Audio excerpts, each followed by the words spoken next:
Hi, Dreamers. Coach Travis talking to you here again. I still miss you all. It was really nice to see some of your faces in the cars in passing when we drove by Olive's drive-by birthday party. Happy birthday, Olive. Thank you for having a birthday and getting us to drive by. Happy birthday to the rest of you who've had birthdays that we've missed. All of you turning 13. If I try to list you, I'll forget one, but I believe Angie's had a birthday. Danny's had a birthday. McKenna's had a birthday ish soon. Olive's had a birthday. And whoever I forgot, I apologize. Um, so I want to talk about a couple of different things. I've got Abby here beside me. I think she's in the shot. We're going to talk about picking balls up off the ground. And specifically, what I'm talking about is I'm going to make a couple of observations for our catchers. I'm looking at Olive, Sophie, Helena, and others who end up back there in the gear in Tools of Ignorance from time to time. A couple of quick pointers for my catchers, and then so that the rest of you also have things to be working on, we're going to talk about some ground ball fielding tips and tricks that you can do inside your own home. We're inside our house right now, even though it's a beautiful day, to show you that you don't need softball equipment and you don't need a bunch of space to be working and getting better. So, my catchers, I want to talk about ball blocking. And of course, we're talking about that ball that skips in, scuds in front of the plate, lands between home plate, and you all know the technique. You all can do the drill. If I say, okay, I'm going to throw bad balls at you, every single one of you is really good when you know it's coming at blocking the ball and at ball blocking technique. Of course, we all get super frustrated, catchers included, when we lose someone on a drop third strike situation.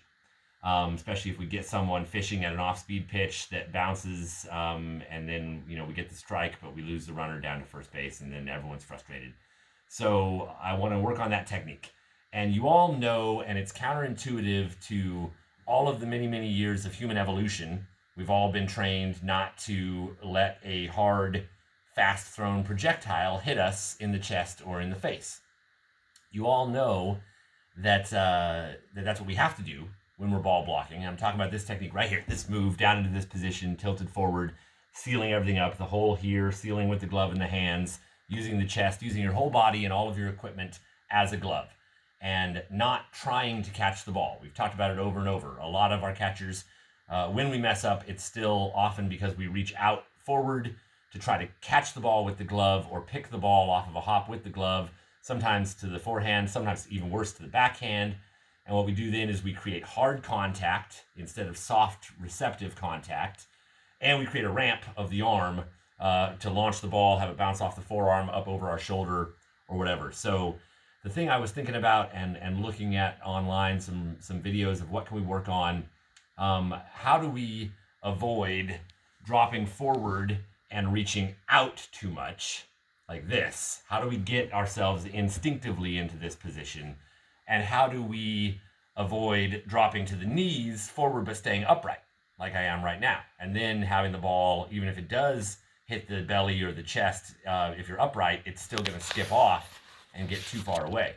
So two simple pointers that you catchers can be working on. One is remember to replace your feet with your knees. That alone will get you where you need to be. And if you try this at home, which I want you to, you might fall over on your face, and that's great.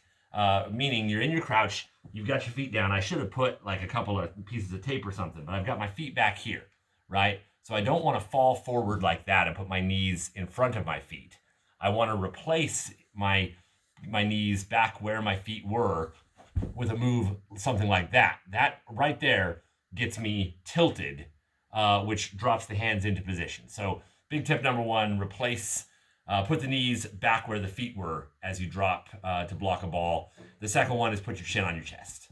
Right there. Get the chin on the sternum, the eyes on the ball, of course, get the feet where the knees were, and you'll be golden. So thank you. Now I want to talk about to the rest of you about some stuff that you can be doing. Abigail here is going to show these for us. So I'll take one of those tennis balls for now. So she's just working with a tennis ball and start as simple. She's in something approximating a ground ball position. You'll see there, just like she's feeling ground ball, she's on her knees. She's got the tilt of the body, got good power bend at the waist and in the elbows. And start with the ball still, Abby, and show them some of the things you've been doing. So this is called 10-10-10 because the people usually do 10 of them. But you can go backhand, and the point of this is to make sure your fingers of your glove hand are always under the ball. And you can go backhand or forehand.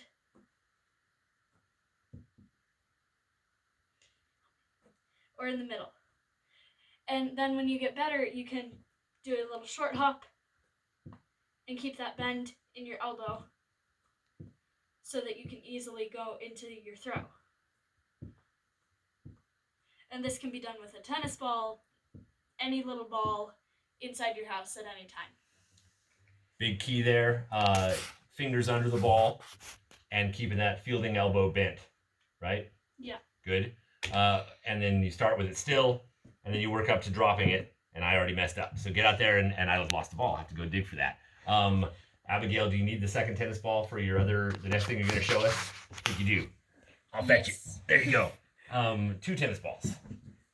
Okay, so you throw it against the wall, and then you switch your hand, like, as it is coming back to you, you switch your hands.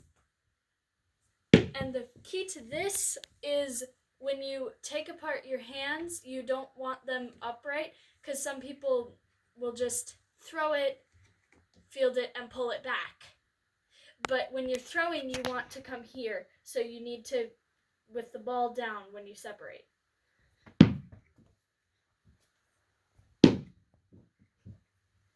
And Good. Apparently I'm not very good at that. That's okay. It's tough. It's tougher than it looks.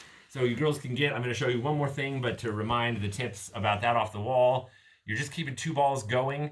You're fielding it one-handed with your glove hand, with keeping your fingers under the ball, the same as when the ball was still or when we were dropping it. And then while the one ball is moving, you're making a transition move. And what Abigail was saying is you want to transition as much like a softball transition as you can, meaning we don't want to just sit here and underhand balls off the wall where we just hand it over like this. We feel here and hand it over. That's not how we transition from softball. We don't use our glove and go put the ball in the hand.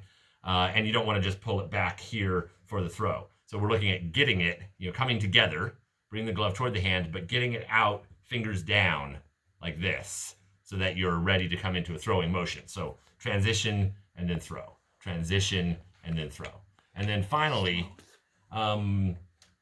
what you can do with a partner is as simple as, because you can't be totally consistent with the throwing, I'd love to see you girls here with a partner. If I wanted to work Abigail to the backhand, to the forehand, I can sit her with a tennis ball and do the same thing, and I can work her out here to this side, over and over and over and over and over, because I can roll them in the same spot every time. So if you can get a partner, do that. So those are some things that you can be focusing on that'll be making you better and making our team better.